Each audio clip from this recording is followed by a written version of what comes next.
Assalamu alaikum. Hello viewers. Today we'll discuss about liberalism, the liberal school of thought and international relations. In previous videos we talked about what is theory of international relations, then classical realism, and then neorealism and neoclassical realist school of thought in IR. If you have not subscribed my this channel, please do subscribe it and press the bell icon for new video uploads.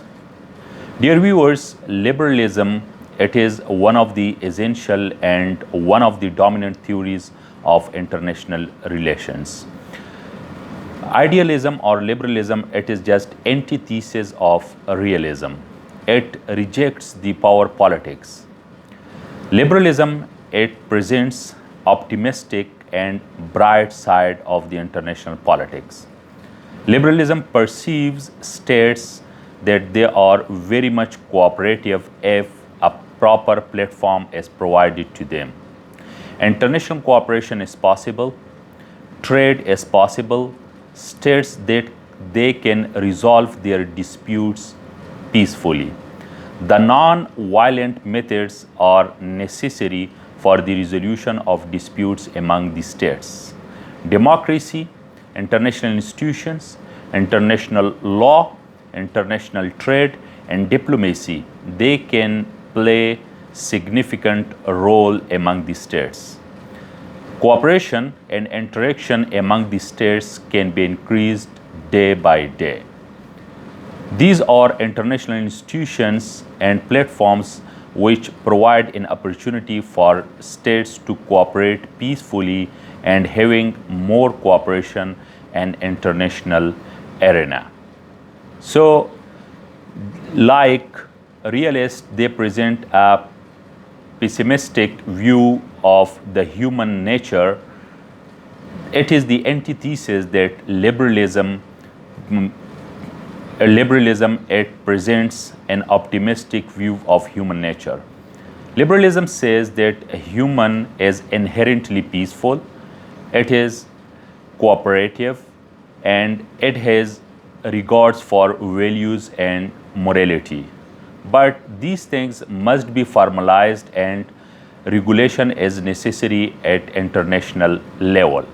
So that's why then democracy, international trade, international law, and international institutions are the pillars which can provide strong foundation to the ideas of liberalism.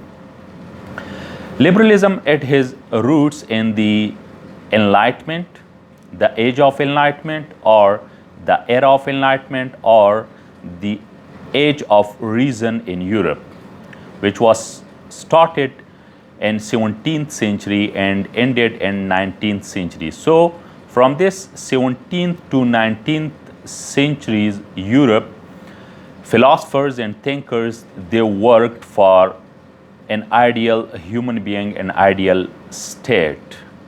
Like Voltaire, Smith, Immanuel Kant, and John Locke, they worked scholarly. The Age of Enlightenment, that was an intellectual and philosophical movement across the Europe. Actually, the roots of liberalism we can also find in various religious beliefs, but it was a blow for the European authoritative and undemocratic regimes which not only theoretically jolted the foundations of their regimes, but also practically then there was a bright side of democracy emerged in the Europe. Likewise, industrial revolution, the first industrial revolution in Europe, it also paved way for liberalism, which was there from 18th to 19th century Europe. These things liberalized the human being and also to some extent the state. The word liberalism, it is derived from Latin word liber, which means freedom. So The scholars worked for the liberty and freedom of the individual. And this liberty, which started from the individual level, it encompassed the entire state level. And later on, it also envisaged the entire global international system.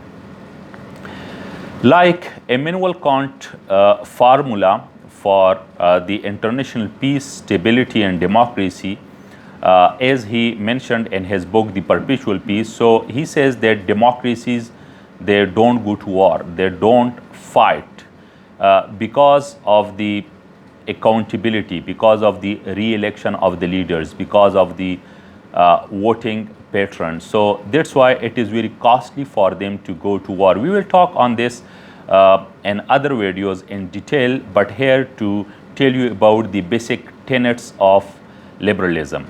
There is commercial liberalism, when the international institutions they play a role, the financial institutions like now World Trade Organization, International Monetary Fund, and World Bank for the regulation of international trade and also having more financial cooperation among the states. We have sociological liberalism, when societies they cooperate with one another across the borders, when there is an exchange of culture, when there is commonality of various values across the borders. We have institutional liberalism, where institutions they work together, the intergovernmental organizations such as the United Nations, European Union, World Bank, Shanghai Cooperation Organization, Association of Southeast Asian Nations, ASEAN, Organization of Islamic Cooperation, OIC,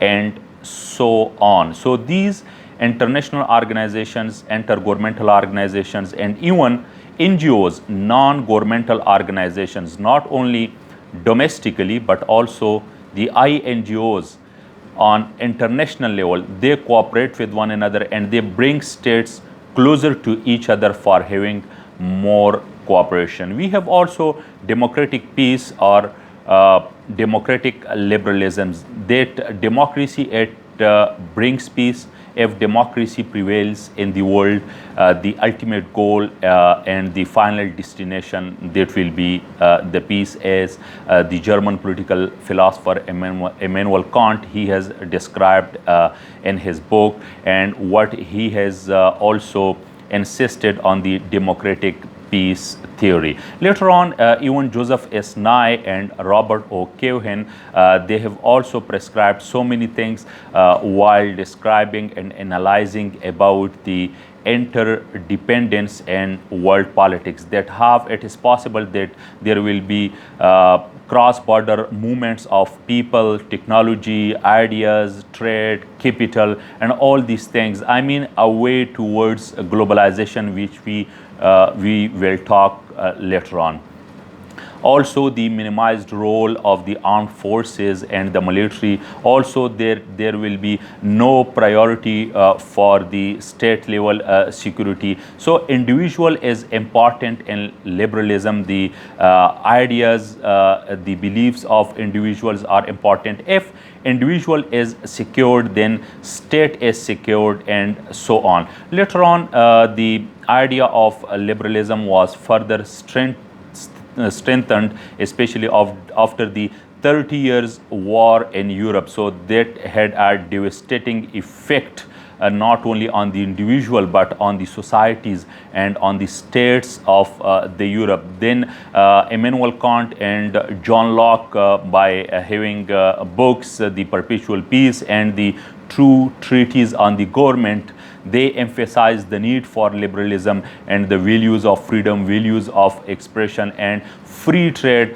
and also democracy on state level. Later on, when the world saw huge destruction and devastation in the shape of the First World War, then to end this war, the world level war. The then American President Woodrow Wilson, he presented his 14 points in January 1918 to the US Congress, and these 14 points were about the international cooperation, about the international trade, about the ending of the war, about the non-violent methods to be used in resolution of disputes, about the diplomacy to be used at international level, and also to establish an international organization. Although these 14 points were also criticized not only from various states of the world, but even within the United States, and even later on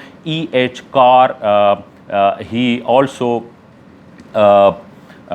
criticized these 14 points. Yes, it worked little bit, these 14 points, that some the occupied lands, those were evacuated, and international cooperation started, international trade also little bit launched, and even international organization in the shape of League of Nations established, but it could not stop the World War II, which happened from 1939 to 1945. That's why then Hans J. Margenthau, he wrote a book, a radical and a classical realist. The book was Politics Among Nations, Struggle for Power and Peace. So this thing continued, but in the post-World War II era, we have seen the establishment of the United Nations Organization, and later on this liberalism, a new liberalism, accelerated at a greater speed. So viewers, today it was about the liberalism. In next videos we will talk about new liberalism, globalization, interdependence, democratic peace. Keep watching. Take care and goodbye.